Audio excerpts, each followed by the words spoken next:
Assalamualaikum warahmatullahi wabarakatuh.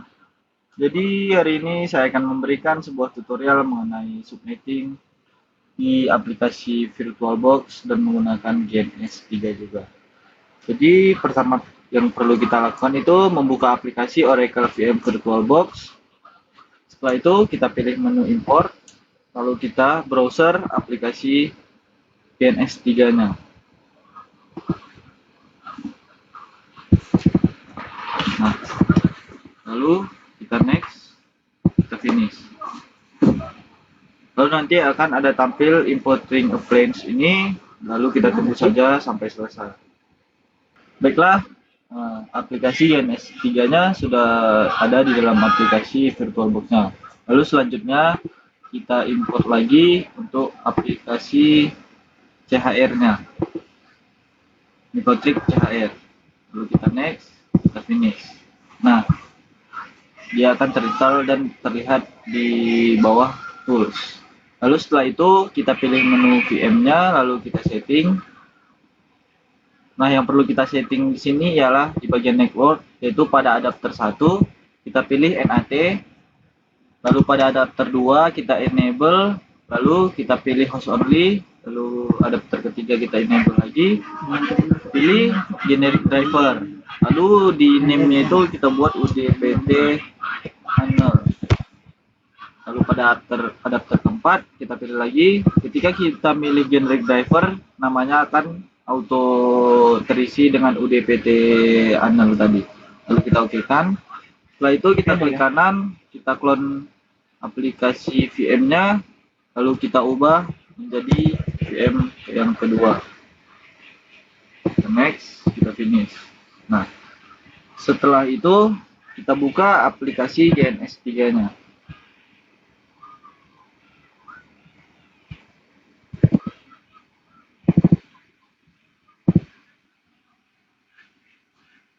Nah, jadi pada aplikasi GNS3 ini kita buat file project baru, lalu kita beri nama sesuai dengan tugas yang kita buat.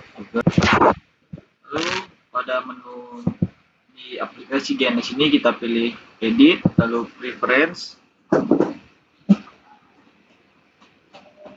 Kita tunggu prosesnya. Lalu ketika sudah selesai kita pilih menu VirtualBox VMS pada VirtualBox. Nah, sebelumnya mungkin saya sudah membuat untuk mikrotiknya. Jadi di sini untuk yang M1 dan M2 bisa kita hapus saja. Lalu kita buat yang baru. Nah, kita pilih yang bawah. Lalu untuk VM listnya ini kita pilih VM yang pertama, lalu finish. Lalu kita new lagi, kita next, lalu kita pilih lagi untuk VM yang kedua, lalu kita finish. Nah, pada VM yang pertama kita pilih menu edit, lalu di sini kita ganti console type-nya menjadi telnet, lalu kategorinya menjadi router. Lalu pada simbolnya itu kita browse, kita tunggu prosesnya.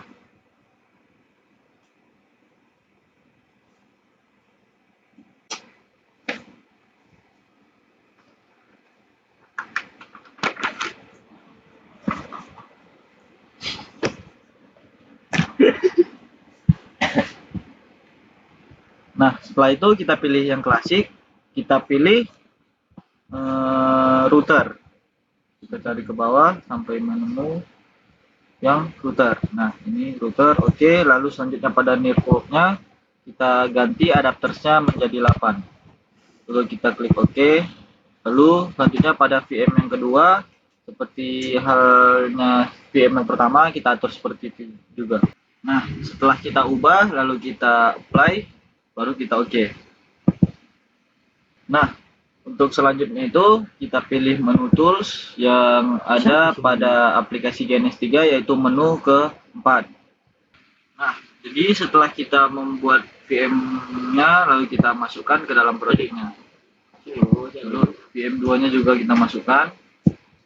Lalu untuk VPC-nya kita pilih VPCS, lalu ini kita ubah menjadi GNS3, lalu kita okekan. Begitu juga untuk PC pada router keduanya. Nah, setelah kita masukkan PC-nya, kita sambungkan antara router dengan PC-nya, yaitu dengan pilih Ethernet 2, lalu pada PC-nya pilih Ethernet 0. Begitu juga pada router kedua, yaitu Ethernet 2, lalu PC 2 kita pilih Ethernet 0. Lalu untuk antara router dengan router kita pilih Ethernet 3 pada router 1 dan Ethernet 3 juga pada router kedua. Setelah itu kita play.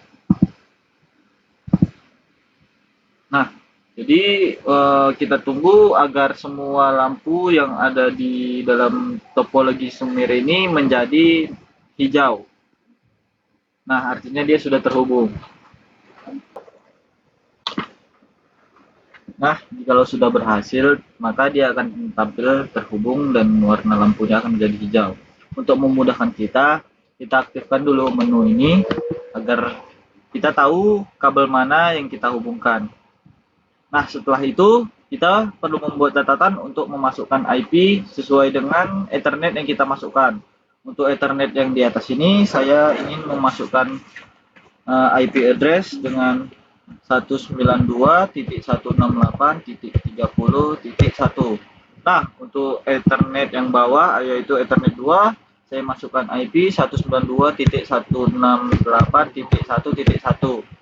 Nah, untuk mikrotik yang sebelah kanan ini saya tambah IP dengan 192.168.30.2. Lalu untuk IP address Ethernet 2 pada PC yang kedua yaitu 192.168.2.1. Nah, jadi gunanya kita membuat catatan ini itu agar kita nanti bisa mengingat bagaimana IP yang kita masukkan itu dapat terhubung sesuai dengan Ethernet yang kita masukkan tadi. Nah, setelah kita menandai yang mana IP-nya, kita lihat pada aplikasi GNS3 tadi terdapat VM running pada VirtualBox-nya. Nah, nanti dia akan tampil sendiri ketika kita sudah mengatur device yang kita hubungkan tadi pada GNS3 ini. Nah, selanjutnya kita pilih VM yang pertama. Nah, lalu akan tampil seperti ini. Kita perbesar dulu agar lebih jelas. Lalu kita ketik di mikrotik login itu admin. Lalu kita enter saja. Untuk password ini kita enter dulu. Lalu setelah itu kita pilih N. Lalu kita buat new password 1, 2, 3 saja untuk memudahkan. Lalu kita akan diminta untuk mengulang password yang kita masukkan.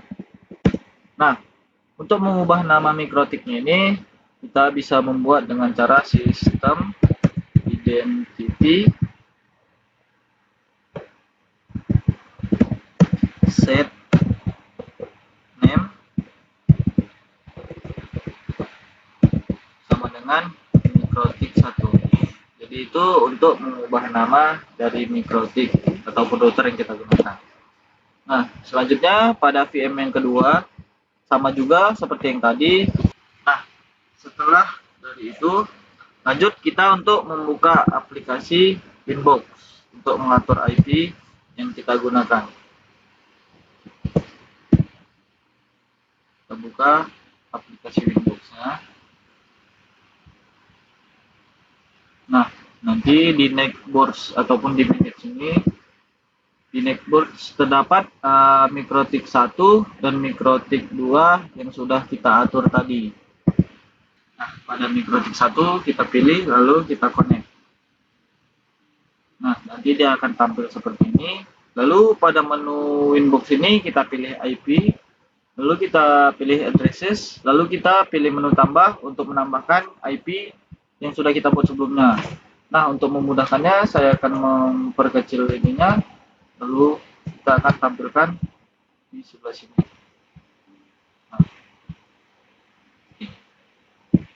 Nah, kita pilih IP, lalu kita pilih addresses, kita tambah. Nah, untuk IP yang digunakan di sini kita masukkan sesuai dengan IP yang kita buat sebelumnya, yaitu 192.168.1.1/24. Nah, untuk Ethernetnya, karena di sini tadi kita pilih Ethernet 2, di Winbox itu kita harus menambahkan 1 karena indeks yang di dalam aplikasi Winbox ini dimulai dari Ethernet 1. Jadi di sini kita pilih Ethernet 3 karena sebelumnya di aplikasi GNS3 itu kita buat Ethernet 2. Lalu kita apply, lalu kita oke. Nah, selanjutnya kita tambah lagi untuk address si routernya, yaitu 192.168.30.1/24. Lalu pada interface-nya kita pilih Ethernet 4 karena di sini tadi kita menggunakan Ethernet 3.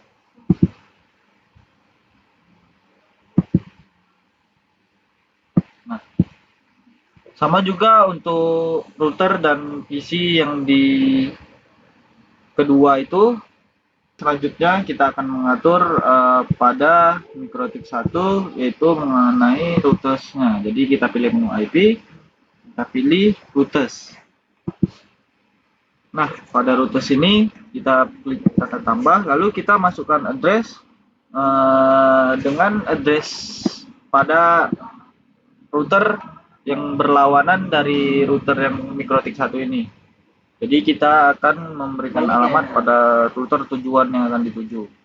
Itu 192.168.2.0/24. Lalu pada gateway ini kita masukkan alamat routernya, yaitu 192.168.30.2. Lalu kita pilih apply, lalu kita klik OK.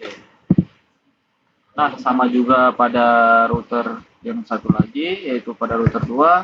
Nah, selanjutnya itu kita buka aplikasi GNS-nya, kita klik 2 kali pada PC-nya atau bisa juga kita klik kanan. Lalu kita pilih menu konsol. Nah, maka akan tampil seperti ini. Baiklah, pada tampilan menu ini kita akan memasukkan IP pada PC yang pertama, yaitu IP 192.168.1.2/24. Lalu kita masukkan IP aslinya itu 192.168.1.1. Kalau kita klik enter, nah dia akan mengecek apakah IP-nya itu terdapat di dalam aplikasi tadi. Nah, setelah berhasil, maka kita akan pingkan IP-nya, yaitu ping 192.168.2.2. Kita enter. Nah, ketika dia ada tulisan timeout sini, berarti kita harus mengatur IP pada PC2 terlebih dahulu. Lalu kita pilih ini. Lalu kita masukkan IP 92.168.2.2/24. Lalu 92.168.2.1. Enter. Nah, lalu dia akan mengecek apakah IP-nya terdapat.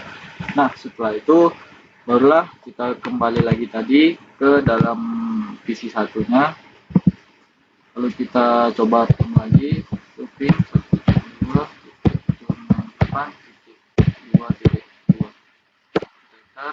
Maka dia tidak timeout lagi dan dia sudah terhubung dengan PC keduanya. Begitu juga ketika kita cek di PC kedua, kita ketik ping 192.168.1.2, maka dia akan menampilkan bahwasanya sudah terhubung. Baiklah, untuk konfigurasi yang dynamic kita akan melakukannya pada aplikasi Winbox. Sebelumnya yaitu kita buka pada aplikasi Winbox untuk routers yang pertama. Pada menu router ini kita pilih dulu menu AS ini, lalu kita hapus. Lalu kita silang saja, kita menuju ke menu routing. Setelah itu kita pilih yang OSPF. Nah, setelah OSPF ini kita pilih, lalu kita masukkan menu tambah pada intense, lalu kita klik OK, lalu pada areas kita klik OK. kita tambah, lalu kita klik OK. Lalu setelah kita menambahkannya pada menu intens, area, dan interface template ini, kita tambahkan lagi. Lalu kita pada network ini kita klik ke bawah. Lalu kita masukkan IP pada network yaitu 192.168.1.0/24. Baiklah, setelah kita memasukkan IP pada network saya, kita klik bawahnya ini tambah lagi, lalu kita masukkan IP yaitu 192.168.30/24. Domain lagi deh. Kita apply, baru kita OK kan. Nah, pada menu mikrotik yang kedua juga kita buat seperti itu. Baiklah, pada menu pada PC yang pertama, kita akan mencoba pingkan, yaitu ping 192.168.2.2, lalu kita enterkan. Nah, maka dia akan berhasil dan akan menampilkan tampilan seperti ini. Terus selanjutnya pada PC yang kedua juga kita coba pingkan ping 92.168.1.2, maka dia akan berhasil. Mungkin cukup sekian tutorial dari saya. Saya mohon undur diri jika ada kesalahan dan kekurangan pada video kali ini. Assalamualaikum warahmatullahi wabarakatuh.